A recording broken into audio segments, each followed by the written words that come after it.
Welcome back to Marketing on Purpose. I'm your host, Michael Fennick, partner at RDB.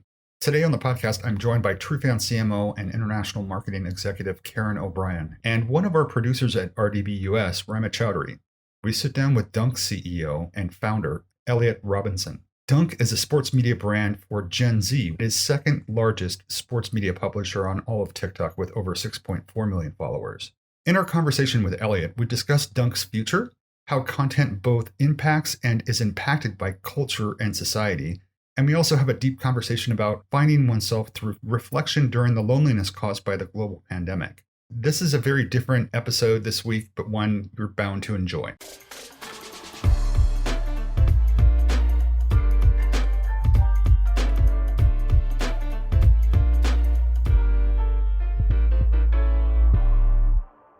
Eliot! Hey, Eliot. Where are you, Eliot? Are you in New York or are you in Sweden? Sweden. Switzerland, as people would say. Isn't that where RDB.agency is based off of? No, we're in Vienna. The headquarters is in Vienna. I'm in San Francisco. Vienna. So I guess I'm just as bad as the people who mistake Sweden for Switzerland. I just mistook Austria for Switzerland. That's terrible. Are you in Stockholm?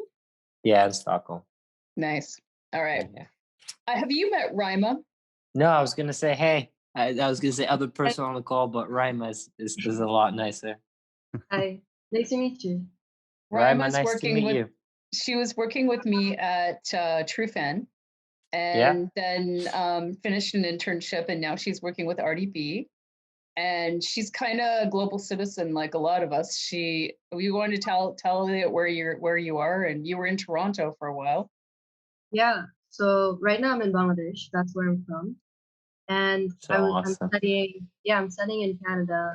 Sorry, I have to interrupt you, but it's so cool that you're able to join from Bangladesh. It's like, no, I'm serious. It's just amazing, and this is what technology is able to do. Is like connect us like this. So yeah, it's very nice to meet you, Rima. Great to meet you too. Heard a lot of good things about you. Rima's like getting up in the middle of the night. She's staying with her family in Bangladesh and getting up in the middle of the night to do classes and to do podcasts like this with us. So we were. I hope you did not stay up for this because this is going to be a great one. I mean, it's only 10 p.m., so we're good for now. Let me set the stage, Eliot. So what this is all about is just a catch up, man. I mean, it's been a few years from the last time I talked to you, and it's just a platform for you to, say is that the name of the podcast, The Catch Up? No. That would that would be a great, and then you get Heinz to sponsor it, or you make your own ketchup. There you call it the ketchup, and like the old branding is like all red, and I love it. I actually like that pocket, and then you like gift every person that comes on. They get their own little ketchup bottle, and it's called the ketchup. And when it goes wrong, you just squirt them in the face. I could see that going many different places, man. Let's I'm calling Heinz right after this. Yeah. Let's create our own brand. Let's not call Heinz. Let's make our own brand. Let's do it. Make it vegan, organic, and all those things. Exactly. So, we did some work back in the day a few years ago, and just wanted to catch up with you and see what's going on. It started out with Dunk, but I want you to tell your story. We've got questions, and I'm sure it'll just kind of expand from there. So you're still charging forward with Dunk, right? Yes. Tell me about Dunk. What's new at Dunk? What's new with Dunk is not a lot, and that's what's new with Dunk is that I'm realizing that and finally putting the right people in place to make sure that more things are new with Dunk. It's continued to grow since last time. I mean, one of the platforms that we really took over and became, I think we're the second largest sports media publisher in the world on TikTok. Mm-hmm. Only ESPN is greater than us. Yeah, that's just kind of gassing our own company up. So AJ helped me grow on that platform. He was a kid that worked for me. And Mazar has been helping a lot on that recently. So we've really grown quickly on TikTok. I mean, we're continuing to establish our brand online, but what's really new is I've realized, hey, not a lot has been up with the project. We've grown on platforms, but we haven't developed as much content and haven't gotten as many people on board, getting the right people in place to kind of offboard me from always heading it and getting more people in place to create the new not the new Barstool, but a Barstool in the sports media space. This is the vision, at least. It's like Barstool, but for the culture and in culture with heart and energy, and like creating shows and things that you're proud of, and it really in culture, like, because music, basketball, and fashion, they all intertwine so much. So what's new is we're talking about it, and now we're not just talking, we're actually doing it and structuring it out, and working a lot with artists and helping them get exposure for their content and their music and their creative outlet. Yeah. When I think of culture, I think of you, Eliot, for real. Like, of all of the influencers or creators that I know of, I think of you. We're at a very interesting time in culture in general. Most of the pillars of culture, music, sports, entertainment, fashion, are transformed. Yeah. So what are your thoughts right now on some of the areas of culture that I know you're so tuned into? Maybe let's start with sports. I think culture, sports is going to be constant. It's going to be an ongoing thing, like personalities and brands. I think more and more sports stars are starting to develop their own personalities online and like their own brands online. And then it's for them to define that human connection. Like looking at you right now through the screen, there's something that feels so distant as opposed to being in person. And just having this interview, there's something that's so distant. So we're at a really weird point where there's tremendous opportunity. People are more probably lonely than ever, probably more scared than ever. But also like the content creation aspect side of things is like it gets hard for people not being able to be with each other. And I don't know how it is in the US, but me as a young person and being in Sweden where the boundaries are very like non-existent when it comes to corona, people are hanging out left and right. But in the US, it would seem as if I'm not able to phrase this correctly, but it seems that there are restrictions to it. And people are Definitely. lonely and that we go do content for loneliness. Like, where we should be going is like inside ourselves, right? Like, where's the ultimate form of content? Is the contents of our mind. It's like that's where the majority of this little show that we call life is played out is in our minds. And I think this doesn't answer your question at all, but where I would want culture and society head is how do we start producing content that gets people out of here and here, into their minds and into their hearts and following what they really want to do and gets them to dig deep. Like, okay, well, I don't have to listen to 10 podcasts a day to fill this void of not being able to meet people. Maybe I just go inside, right? And this is where the paradox and the contradiction comes in is it's important to be a vehicle of this, which you guys are doing right now, which is creating something like this. Also important to balance, or actually, it's important not to balance and be able to express this. So yeah, I think content and culture is in a very interesting space and shift, and I'd like for it to shift to more. I'd like for it to shift gears into like people looking into their own concepts of their own mind and analyzing themselves more. A paradox is exactly what it is in my view, since we have so much time right now, we're trying to consume and learn. But I think to your point, it's more about what that content's about that should make us more introspective, right? And what are we learning, right? Like, what Yeah. are we trying to learn? Is it about subject? Are we trying to learn about more about ourselves? And then if we want to go deep and not philosophical, but like there's nothing to learn about ourselves other than just like completely good as we are. Like the ultimate lesson is just that's the ultimate lesson, which is just this moment. But then it's like, all right, well, there's the being part of it, which is that which we always truly are. And then there's the human part of it, which is the roles we play, the persona we personify, everything I'm doing now, all the things that are coming out of my word are only merely trying to pierce through people's minds and ears, but it can't point towards the truth because the truth is ever elusive. It just always is this moment. Yeah, it's in you. It's in you. You're a You very just have to realize it. spiritual person, Eliot. Like, I've known that about you for years when I've met you. I actually put this on today for you. I don't know if Be you can kind. see that. I'm trying. I'm trying. No, I mean, I think you exude kindness and peacefulness. You're a very Yeah. spiritual guy. How do you stay so centered during this time? Because it's been, a lot of turbulence in the world. I wouldn't say I've been over the years. I've been seeking a lot over the years.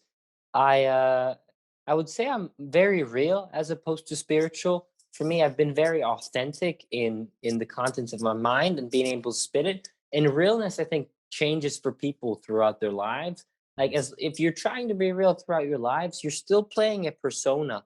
And I think a Yep. lot of people play personas throughout their lives, and certain people play fake personas, and they hold back and they have fear and they're not willing to express quite everything that they have. And this is something that people play for a long, long time. And I think something that's happened recently for me is being able to take a step back, or being able to take a step away from that persona and realizing that this is exactly what I was doing. Because before, I was so caught up in just being real and saying everything and speaking everything that I was on my mind. But recently there's something that's shifted in me, and in the universe has shifted it through me or in me, where it's able to step back from that.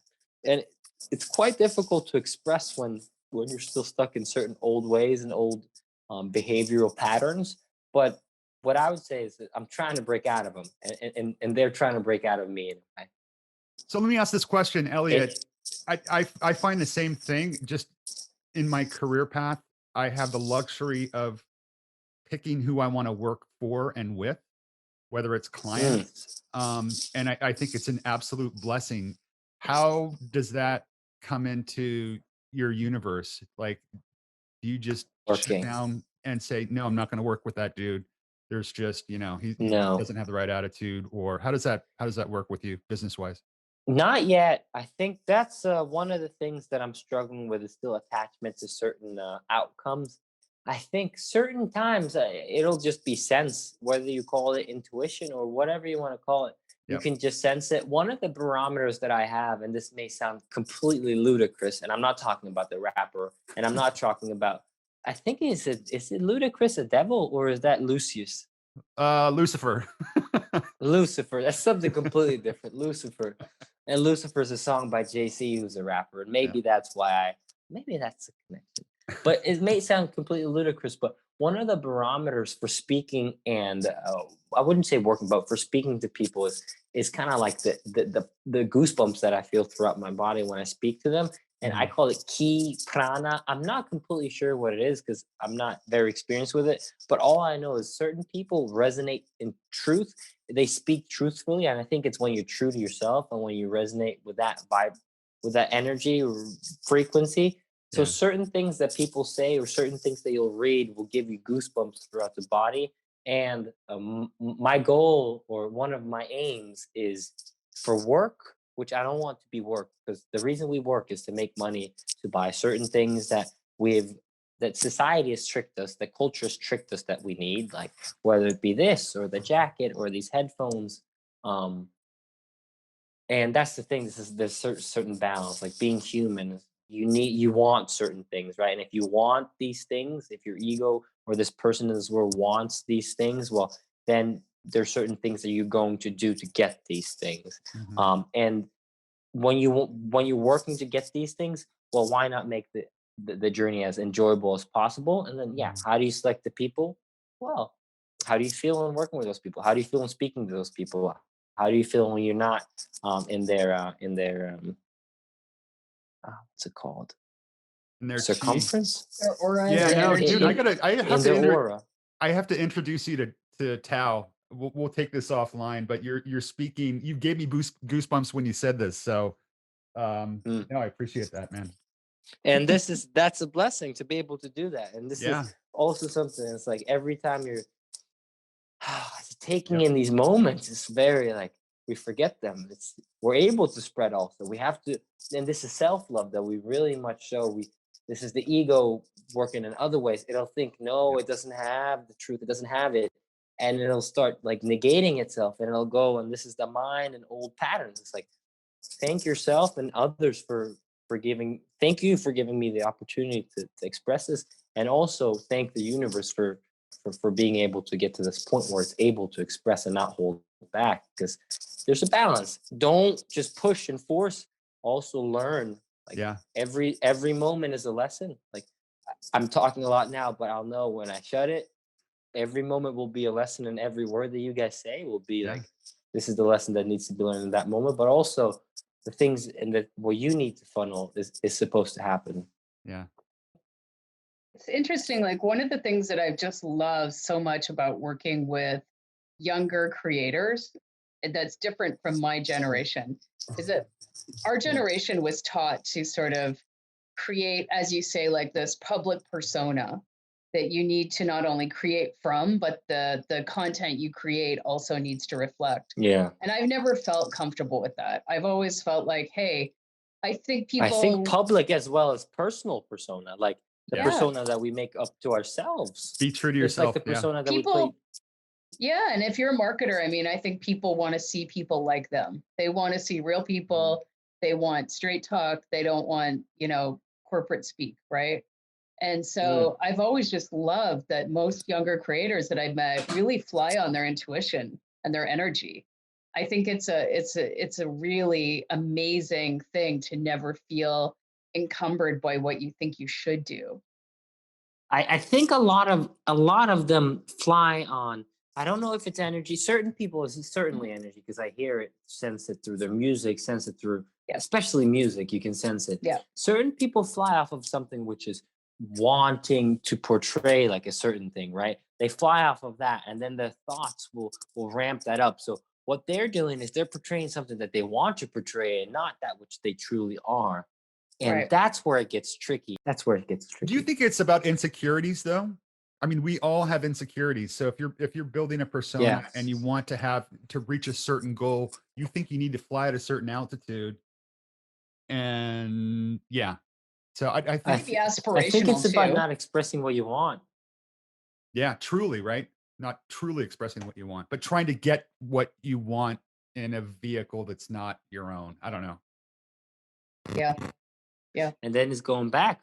I don't know if the internet's cutting in and out. I don't know if we're behind each other. That's one of the worst things when you're on calls and one's talking and the other one's talking. But it's like, who is it that wants all this? That's once again going back to this moment. Like, who is it that wants to express? Who is it that wants defining that? And I haven't quite defined that yet.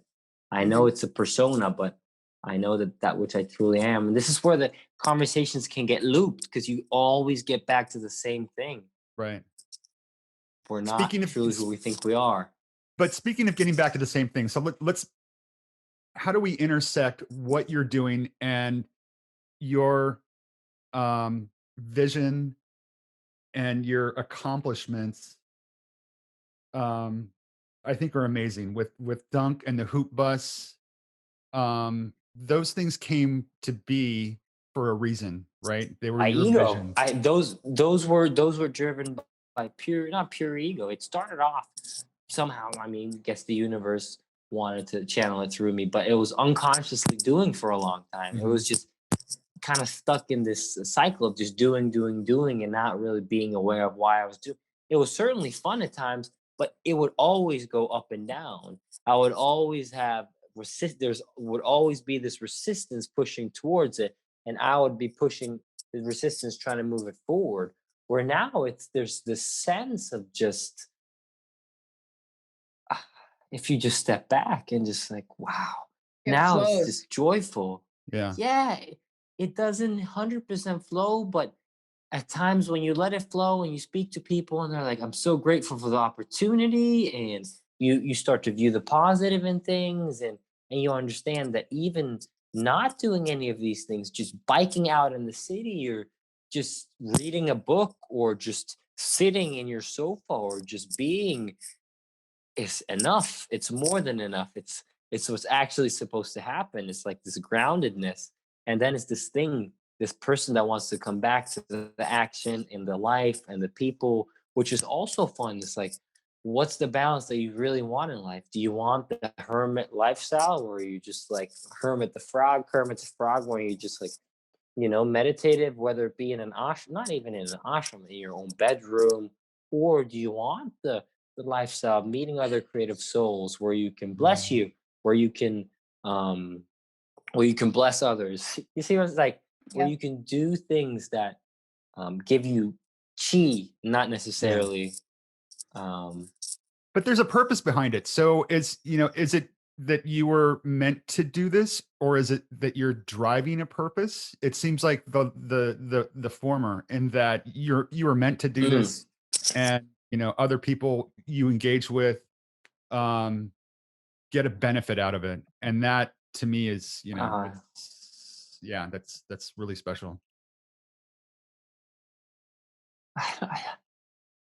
I would say that I haven't let the universe done through me yet what it wants to do fully. Yeah. Because I think when you do that, you start to achieve the Nikes of the world, the Patagonias of the world, the things that truly make an impact, right? That's when I think you really let the universe, when you let it take over through you, that's when you become, I guess, Jesus like, is when you just, you just let that happen. No, that's not what you become Jesus like when you dedicate your entire life towards giving to others. And that's not something that I've had to do or done yet.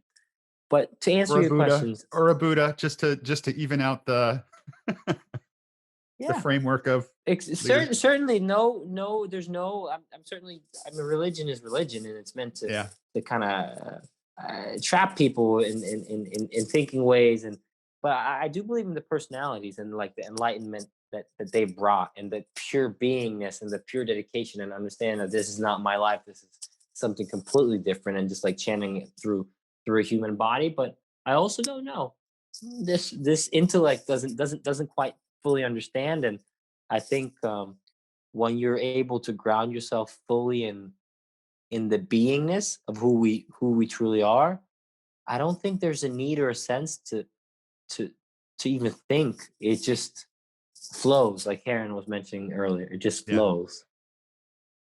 You're working with a lot of athletes right now in content creation, and sort of helping them express themselves, or you're wanting to. What are you feeling from them? How are they coping with the current times? Yeah, with the current times, because things have shifted dramatically for them too. I wouldn't be able to answer that because I haven't spoken enough to those people. That's a good check. That's a good reality check for me. It's like we've been so focused on building the company to be able to get there. If I were to speak for the music scene, because that's where we've been more recently, I would say people are creating more. That's awesome. But they're not collaborating enough. Just like we aren't now, because I just went on a talking spree, and now I want you guys to speak a little bit, because I'm depleted on this speech. What's your guys' view on the whole situation and culture and what people are doing now? Rima, shoot. Truthfully, I thought I had questions in my mind, but I've been reflecting the past 20 minutes ever since you guys started talking. As for what you said about people, like for music, creating more, I agree. I feel like you're in your own space now, you're in your own zone, and you're directing your creativity, So that's been really interesting for me to see. I see all these like new songs out, and yeah, sure, they might not be collaborating, but you're seeing new things that you've never seen. You never thought that you could sit in one room and produce music, right? So definitely there's a future out there for like so many different collaborations and creative work. But what I'm more curious to know is, what's your vision? Even with COVID, what's your vision with Dunk? And as you said, building it, right? So what's the next step? My vision with Dunk would be a media company, and not media profiles online.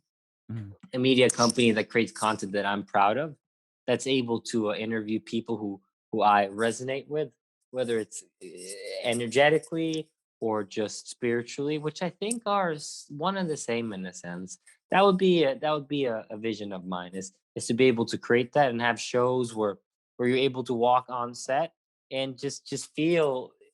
I want it to have an office, and I want when you walk into the office for it to feel like a movie. I want life to feel like a movie in general. That's my vision. And when I say like I want life to feel like a movie, it's like everything you're doing, whether it's you biking or whether it's you just talking on the phone, like the days to be scheduled where you're able to be grounded enough, but also to be able to do things that that help you not be grounded and to be more key, and like going back and forth from that which is just completely above to that which is fully rooted. That would be my vision for this person, for this lifetime. For Dunk, it would be, like I said, to create shows that to that are increasing the frequency on the planet, if that makes sense, and that's able to help people creatively, or help athletes, artists, musicians to express in a way that they haven't really before, to an audience that would be more receptive. We have access to 10 million people online, but what are we teaching and what are we feeding right now? It's content, it's entertainment. Well, how do you make this entertainment, going back to what we spoke about in the beginning, geared in pulling people out of the minds and more into their hearts, and inspiring people, however cliche that might sound, inspiring people to follow that, and to open up thoughts and pathways for them to potentially embark on this journey, which is called finding ourselves. Yeah, And your the true funny self. part about that journey is finding our true selves. But I think our true self finds us. It's like, Yeah. it's so, this is once again the paradox. It's like we really can't force it, but what we can do is every day try and improve our human body and potential, and like try and disregard old karma. And I don't want to speak about karma and things like that, because I haven't studied that yet, but that's something that one could do, is like study these things to help get rid of the old condition patterns that are like here to help us come down here and spread more love. It's a simple question that pierces through. I like that. I like that question. I feel like a little bit of culture is repeating itself, in a sense of, when we went into this whole, into 2020 with the pandemic and civil rights movements, and, our current, political administration that's going to be taking another turn. It felt a bit to me like a rising up of things that needed to change. And so I was excited to see people standing up and having a voice. And I was excited also to see there's going to be a lot of good music coming out of this time, because every time that we've had those kinds of rise ups, culture has also risen up with it to bring us amazing, iconic music and movies and so many other things that are forms of expression. Yeah, but that comes at the price of Would you want me to pain. ask a question? No, well, I was wondering, if you think, what have you seen in 2020 that's inspired you, that you think has reflected that sort of what's actually happening on the ground?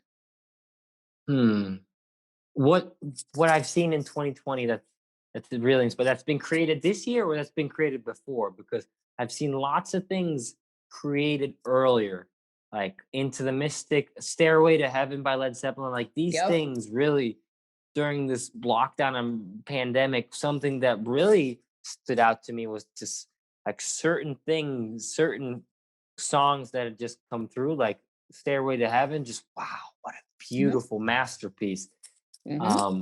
And I would like to ask you guys, do you think it has something to do with the times? Like exactly what you said, the music that comes out and the flowering of consciousness. It's like, are we in a time now where it seems it's more bite-sized, it's hip-hop, it hits very low frequencies, but my whole issue is like, do you see the beauty in that?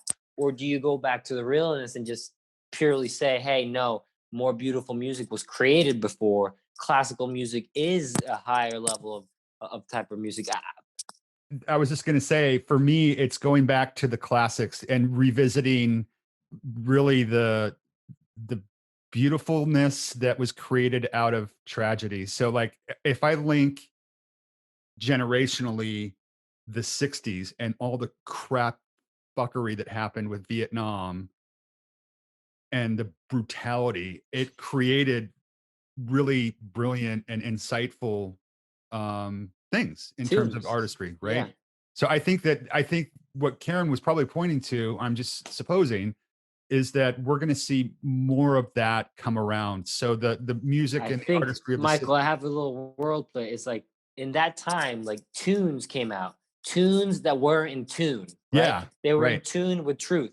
Right. Now Yep. tunes are coming out, but it seems it's tunes that are in tune with like the Looney Tunes. It seems now it's more entertainment as opposed to something that really resonates. Right. That's what I'm feeling. Yeah. Yeah, That's agreed. something that I'm feeling. No, I totally agree. Tune talk. Yeah. I keep waiting to hear something that's gonna sort of hit my heart the way that some of that music did. And I maybe, I don't know, maybe it is generational. Maybe it's that some of the bite-sized music that's coming out now just is low frequency compared to what was coming out then. I don't know. Yeah, is there going to be another Buffalo Springfield, right, for 2020? Or Led Zeppelin. Or Led Zeppelin, yeah. Or Moody Blues. Yeah. I really think it's also about the purpose, right, of the behind the music that's being created. Before, like, I love looking at lyrics and listening to a song, right? I want to understand the meaning. But right now, I see for a lot of my friends or like just people, right? It's music that's categorized for parties, music that's specific for workout. So I feel there's more of a different purpose where the lyric focus has shifted, and it's more about the hype or the energy behind the music, right? Yeah. Yeah. I think that's one of the more true things that's been said on this call. It's like the increase of consumption means there's an increase in demand for music, which means there's a rush for music to be made, and maybe that rush for the rush for music to be made increases the chances that people don't express that which they truly want, because the consumption of that doesn't seem to be as high. It seems people just want volume, volume, volume. Right. Well, now we have so many platforms, right? You rewind 10 Right, years ago and there wasn't anything. Now anybody can do anything and you have access to it, right? Yeah. So I also am wondering, like, does that translate into all of the, all of the forms of entertainment and expression? Have we become so bite-sized and so on demand that it's affecting creativity? Raima, what's up? I want to hear something. Every time you speak, it just there's something. Well, no. So Raima, maybe talk a little bit about your self-expression. Segment. You're a photographer. Yep. I'm a photographer. I love street photography. So I've lived in Bangladesh all my life, and then I went to China 2 years at a boarding school, and that's where street photography for me took off even more. And it's different, like different cultural shifts. So from Bangladesh to China to Canada. So how to find that connection with street photography in all three of these places, that's what I'm trying to figure out. And I feel like everyone has a different creative process. So for me now, I've been reflecting more on that now that I'm at home during quarantine. How can I still, focus on my photography and create that connection to street photography, even if I can't be on the street itself, right? So that's what I've been up to, really, aside from work and classes. Why'd you start taking photos? What was the So my dad always, like, he's really into photography, but he wasn't well enough anymore to really walk and go around taking photos. So that's when, like, probably I was 5, and he just gave me a camera. He said, "Go for it." And then it came to a point where, like, in Bangladesh, generally you consider your safety before randomly walking off in the street. But when my parents wouldn't be home, they'd be out working. I'd like sneak out of home, take my camera, just cover my face with a scarf so that no one recognizes me, and I'd be out in the street all day taking my photos. And that's how it started. Why'd you hide it? Because it's a small society. Everyone, people might know me. They could tell my parents, "Hey, I just saw your daughter, running around in the street, like, taking photos." So slowly, I started showing my We parents. should be "Hey," proud of that. It's like it was a shift for sure. Again, cultural, societal, but I showed my parents, and they're like, "You don't have to sneak around. We can take you there. You want to go to, a shady area. You want to go to a street with, street children who are selling stickers. We want to take you there. We'll take you there." And slowly that became more of a purpose-driven action where it's like, okay, I'm learning about these children alongside taking photos of them. So Yeah. That's basically how it happened. I can share my my photography with you afterwards. Yeah, it's amazing. It's good. It's good that you have people to support you. It's very important. It's very talented. And of course, it's like very inspirational when I see people like you, right, starting off at a young age, doing your thing, and like you've had many different journeys in your life, and I've met you maybe 30 minutes now, but you've got me reflecting on, how I want to kind of navigate through my life, right? What my purpose is. It's not only focused on work, but it's also about, how I shape myself. So thank you for that. Like, definitely learned that right now the past 30 minutes. Yeah, you thank yourself. That's the beauty. It's like when we fall back, this is not me teaching you, you teaching me. This is us teaching each other. And I mean, if we want to go there, we're the same. This is what's beautiful. Like, we're the same. So thank you. So what's next for you, Eliot? I mean, what's next for me is just be. That's what's next for me. When it comes to business, it's trying to get more people around me that elevate me as a person, that I'm able to help elevate. More people that keep me in check energetically. Be in more creative environments, more environments that get you. Like I said, I want life to be a movie. I really want life to be a movie, and that's the next step. Is taking the next actions to do that. And I think that's just falling back to this present moment and being thankful for that which you've got, and also setting boundaries and knowing energetically where to be, where not to be, not being attached to the outcomes of certain things. Thank you so much for taking the time with us. Thank you guys for having me on. To meet anyone who's listening, and hopefully this was a good one. Thanks, Eliot. Thanks, Eliot. Thank you so much today for listening to RDB's podcast. If you enjoyed the conversation, please consider leaving us a rating and a review. Also, be sure to subscribe to the podcast and follow us on Instagram at RDB.agency and on Twitter at RDB.agency. Thank you once again for listening. We'll see you next time.